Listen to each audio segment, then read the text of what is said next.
आज 30 जानेवारी आहे आणि नेहमी 1 फेब्रुवारीला फ्लॉवरिंग सुरू होतं गेली 2 वर्ष. परंतु यावर्षी 15 दिवस तर अगोदर सुरू झाले. तसं अगदी डिसेंबरपासून फ्लॉवरिंग थोडंसं कुठंतरी निघालं होतं, परंतु ते फार नगण्य आहे, फार तर 5% सगळे मिळून. परंतु आता मात्र 15 जानेवारीनंतर ते मोठ्या प्रमाणात सुरू झालेलं आहे. आणि आत्ता जर आपण 30 जानेवारीला पाहिलं तर ते जवळजवळ 80% आले आहे. गेल्या वर्षी हा संपूर्ण प्लॉट जॅसिड्सच्या हल्ल्यामुळं जवळजवळ फैल गेलेला होता.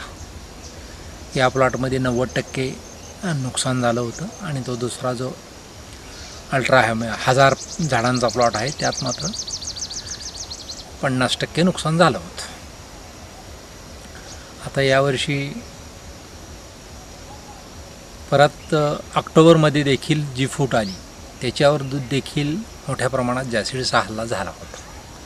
परंतु आता मात्र जे दिसतंय असं की आता जे काही फ्लॉवरिंग येते ते मात्र अतिशय उत्तम आहे. त्याच्यावर अजिबात जॅसिडचा कुठेही मागमूस नाही आहे. आणि आणखी एक वैशिष्ट्य असं दिसतंय की खूप मोठ्या प्रमाणात फ्लॉवरिंग आहे आणि जिथून अपेक्षित नाही आहे अशा ठिकाणीसुद्धा फ्लॉवरिंग निघतं आहे. आता काय झालं की ऑक्टोबरमध्ये जो काही पाऊस पडला त्यानंतर जे काही थोडीशी फूट आली ती फूट संपूर्ण जॅसिड्सनं खाऊन टाकली, त्यामुळे त्याची पानं संपूर्ण खाल्ली. तरी ते ऑक्टोबरमध्ये आलेली म्हणजे जी काही काडी शिल्लक राहिली त्या काडीचं वय पाहिलं तर आता ऑक्टोबर, नोव्हेंबर, डिसेंबर, जानेवारी 3-1 महिन्याचीच ती काडी आहे. परंतु त्या ऑक्टोबरमधल्या काडीलासुद्धा आता ज्याला किडीने खाल्लेलं आहे त्यातूनसुद्धा फ्लॉवरिंग बाहेर पडताना दिसत आहे.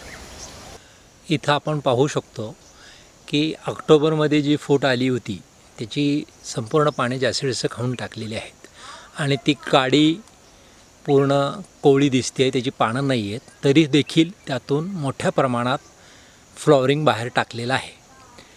हे खरं कारण ह्याचं यावर्षी कोठूनही मोहर बाहेर पडतो आहे. कारण गेल्या वर्षी जे काही नैसर्गिक अडचणी होत्या त्यामुळे जे काही जॅसिड्सच्या हल्ल्याला झाडांनी प्रतिकार न करता गेल्या वर्षीचं संपूर्ण उत्पादन वाया जाऊ दिलं. त्यामुळं यावर्षी झाडात भरपूर स्टोरेज शिल्लक असल्यामुळं सर्वत्र कोठूनही जिथून अपेक्षित नाही अशा ठिकाणीसुद्धा मोहर निघत आहे. आता अजूनही आम्ही याला पाणी चालू केलेलं नाही. गेल्या वर्षी पहिला पाऊस पडल्यानंतर जुलैमध्ये जे काही पाणी बंद केलं होतं ते अजूनही बंद आहे. आता मी नेहमी सांगत असतो की आपल्याला हळूहळू म्हणजे विना नांगरणी, विना खुरपणी, विना फवारणी, विना रसायन, विना छाटणी आणि शेवटचं विना सिंचन, हे शेवटची एकच स्टेप राहिलेली आहे, ती हळूहळू करायची आहे. यावर्षी आपण शक्यतो जमेल तितकं पाणी कमी करायचा विचार आहे, कारण यावर्षी पाण्याची थोडी उपलब्धता कमी आहे आणि त्यामुळं यावर्षी ॲटलिस्ट 50% तरी पाणी कमी करायचं आणि पुढच्या वर्षीपासून मात्र संपूर्णपणे कोरडवाहू आंबा ह्या पद्धतीनं शेती करायची असं ठरवलेलं आहे. बघू पुढं कसं होतं. या काडीला इथून काडी सुरू झालेली आहे, इथं मध्येच फ्लॉवरिंग आलेलं आहे. या इथं देखील एक फ्लॉवरिंग चालू झालेलं आहे. म्हणजे जनरली आपण शेंड्यालाच फ्लॉवरिंग निघतं असं वाटतं, परंतु झाडात स्टोरेज असेल तर ते कुठूनही फ्लॉवरिंग फेकतं, हे इथं पण आपल्याला आपण पाहू शकतो.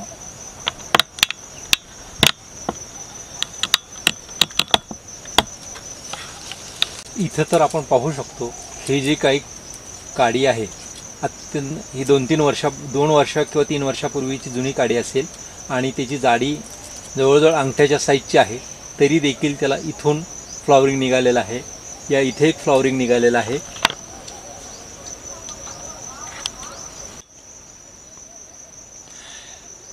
कमी पावसाच्या प्रदेशात वाळवी हे गांडुळापेक्षा जास्त उपयोगी प्राणी आहे. जमीन सुपीक करण्यासाठी हे आम्ही नेहमी सांगत असतोच. आता इथं पाहू शकतो आपण की एक इथं शेवग्याची काडी पडलेली आहे, त्याला वाळवी त्याचं खतात रूपांतर करताना आपल्याला दिसते आहे. या झाडाकडं पाहिल्यानंतर असं वाटतंय की याला पाणी कमी पडतंय आणि त्यामुळे याची बरीचशी पानं गळा लागलेली आहेत. काही सुकलेली पाने दिसत आहेत, काही फांद्या सुकलेल्या दिसत आहेत. परंतु त्याच वेळेस पाहिलं तर त्याला फ्लॉवरिंग चालू झालेलं आहे आणि झाड जर अत्यंत स्ट्रेसमध्ये असेल तर त्याला तो फ्लॉवरिंग टाकणार नाही एवढं तरी आपल्याला वनस्पतीच्याबद्दल आपण सांगू शकतो.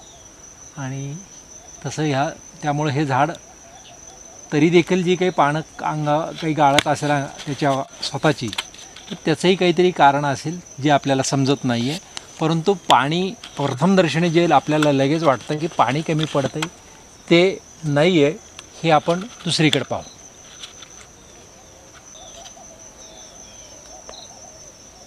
ह्या मोठ्या आंब्याची देखील बरीचशी पानं खाली पडलेली दिसत आहेत आपल्याला.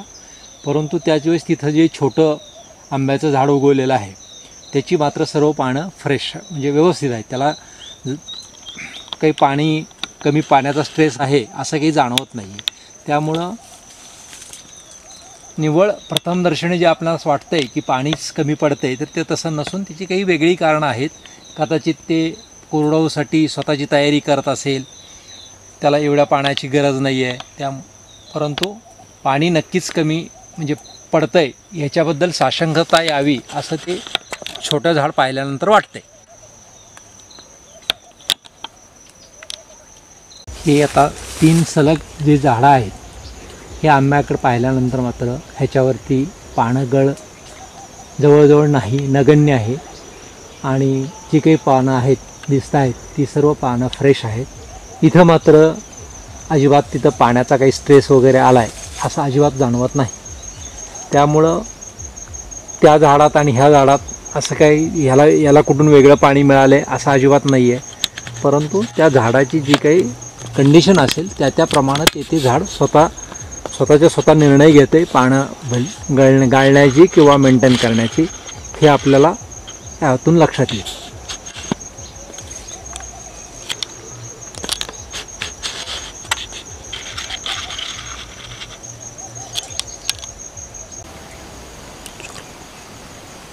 हे छोटं झाड एक तुटाळ लावलेलं आहे.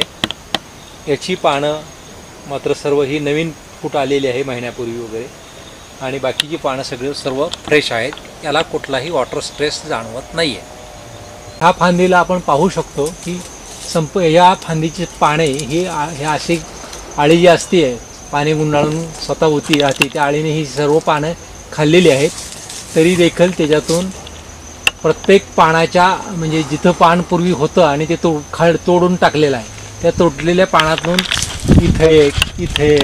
इथं अशा फ्लॉवरिंग निघालेलं आहे. आता हे आम्ही गेल्या वर्षी उन्हाळ्यात देखील ह्या आंब्याला पाणी देत होतो. त्यामुळं असं हे पानं जून नंतर आमच्याकडं पानं गुंडाळणाऱ्या आळीचा बऱ्याच मोठ्या प्रमाणात हल्ला होतो. मला स्वतःला आता असं वाटतंय की इतकी त्याला पाणी जादा दिल्यामुळं ते जमिनीतून जादा न्यूट्रिशन घेतं आणि झाड अशी फोफसी वाढ करतं. त्यामुळं अशा किडीचा हल्ला होतो आणि ज्याला झाड स्वतः प्रतिकार करत नाही.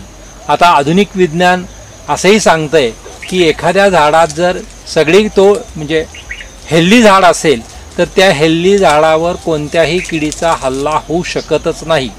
आता हे आमची बाग संपूर्णपणे नैसर्गिक असून देखील अशा काही किडींचा हल्ला होतो. त्याचं कारण हे इतर वेळेस मी पुरवलेलं जे काही राहिलेल्या 5 महिन्यात पाणी जे काही मी ह्याला देतोय त्याच्यामुळं ह्याची फोफसी वाढ होऊन थोडंसं हा फोफसा असल्यामुळं ह्या झाडांना हे अशा किडींचा प्रकोप ह्याच्यावर होत असावा असं मला हल्ली वाटतंय. आधुनिक विज्ञान हे वाळवी हा शेतकऱ्याचा शत्रू आहे असं म्हणून त्याचा नाश करण्यासाठी सांगत असताना इथं आपण पाहू शकतो हे वाळवीचं वारूळ आहे. त्यातून ह्या पलीकडच्या झाडाची ही फांदी बाहेर आलेली आहे. ही एक फांदी आणि ही एक फांदी, आणि ह्या दोन्ही फांद्याला अतिशय उत्तम पद्धतीचं फ्लॉवरिंग देखील चालू झालेलं आहे. वाळवीच्या मागचा सर्व भाग त्या झाडापर्यंतचा वारुळात आहे तरी देखील त्याला कोणतंही नुकसान न होता ते व्यवस्थित आहे.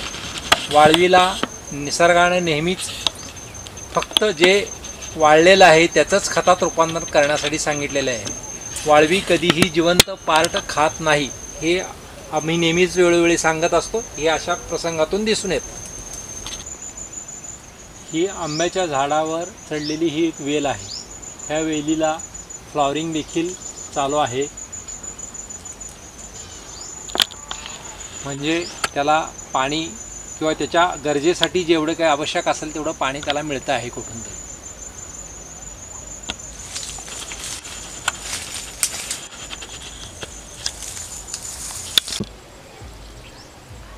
हे संपूर्णपणे कोरडवाहू हापूसचं झाड आहे।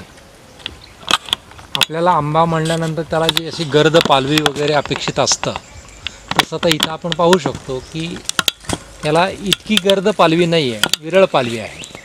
आणि त्याच्या खोडावर देखील आता ह्याच 500 मिलीमीटर पावसात खोडावर शेवाळा सदृश्य काहीतरी वाढ झालेली अशी हिरवा कलर दिसतो आहे। आता ही काय निसर्गाची किमया आहे, काय त्याच्यामागं त्याचे नियोजन आहे, त्यातून कदाचित ते काय त्या आंब्याच्या झाडाला काही न्यूट्रिशन किंवा पाणी काही पुरवतं आहे का काही माहीत नाही, परंतु संपूर्णपणे कोरडवाहू आंबा हा इतके दाट त्याला पर्णसंभार नसतो, एवढं मात्र यातून निश्चित दिसतं आहे।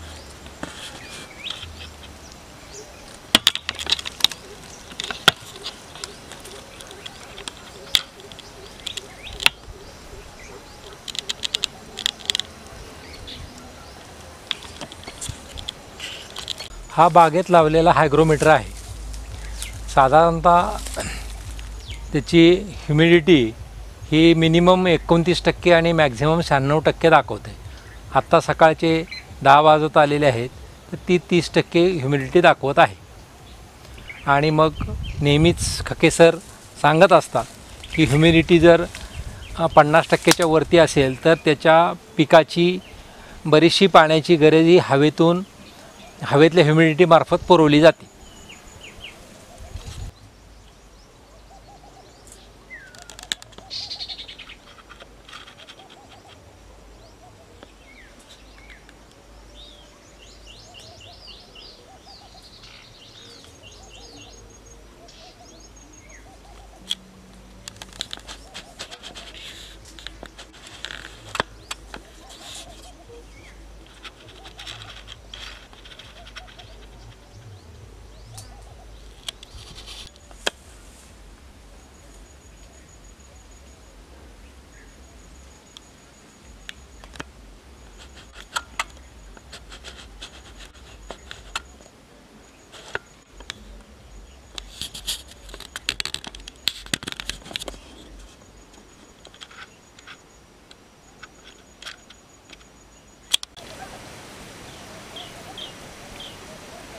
बऱ्याच मोठ्या झाडांची देखील पाने पिवळी होऊन गळत आहेत असं दिसत असताना इथं मात्र पाहू शकतो आपण 6 ते 7 फूट उंचीचं झाड आहे हे, आणि ह्याला भरपूर फ्लॉवरिंग आणि पानं देखील नवीन यायला चालू झालेली आहेत। त्या फुटीच्या पाठीमागं फ्लॉवरिंग देखील दिसतं।